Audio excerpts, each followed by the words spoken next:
Anti-Chinese protests in Vietnam, prompting Beijing to evacuate thousands of its nationals. Andrew? Now, Patricia, it's considered a promising emerging market and an attractive destination at the moment for investors. We're talking about the Philippines, which just last week hosted the World Economic Forum on East Asia, the first time the WEF has been to Manila.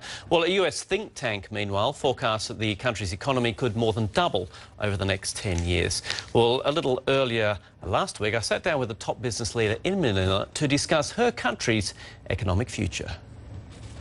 So we're trying to develop this area farther to our side. TSC Kosin is building a new Manila from the ground up. From her helicopter, she points out her company's emerging mini-city within a city. A 74-hectare development centred around one of the world's biggest shopping malls, being built by the family company SM Investments. With a corporate career in Manila stretching over more than 40 years, she's a little bemused by the current wave of international investment interest in the Philippines. For the foreign investor, they see things differently. They judge you by the investment grade. They judge you by what they have seen in the news. So right now, there's a lot of them are very curious about the Philippines. But the Philippines has always been a good area, even in the past. It's just that you have to have patience. You have to understand the country and persevere. Do you worry, though, about the competition, that the fact that there are fresh eyes now looking at the Philippines, that the world may be coming to your doorstep? Are you ready for them? Yes. If you can beat them, join them. So you're talking about joint ventures?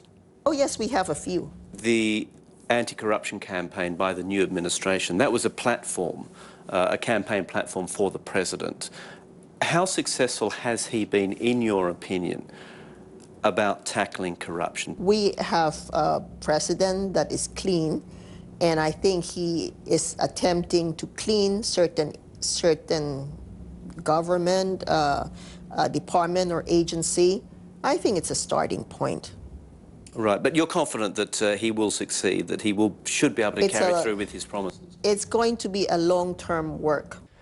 The $14 billion SM Investments is one of the country's biggest mall and retail operators and also owns the country's biggest bank. So there's still a lot of cities that are untapped in the Philippines. But unique among the many family-owned companies here, SM is actually managed by the 6 siblings of SM founder and the Philippines' richest man, Henry Sy. That does sound like a recipe for a very, very difficult strategy setting. It seems that we do have different interests.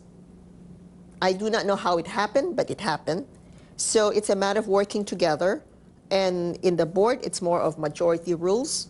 So we were able to get into a lot of the discussions through that manner. The obvious follow-up question here is what happens when you get a 3-3 split? We would argue until we get a majority. So father does not decide, does not have the controlling vote on that? He used to.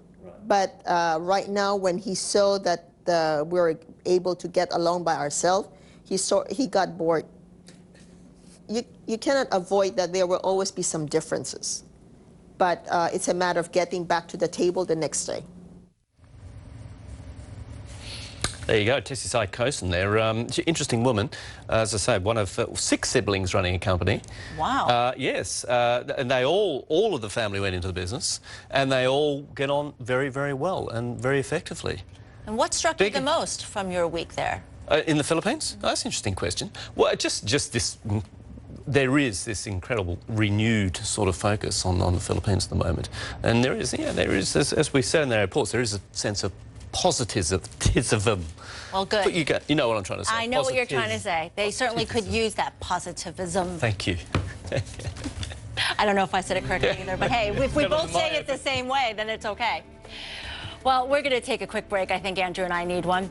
But coming up after the break, a significant announcement from the White House on the drawdown of U.S. troops in Afghanistan. We will have details on what President Barack Obama has planned.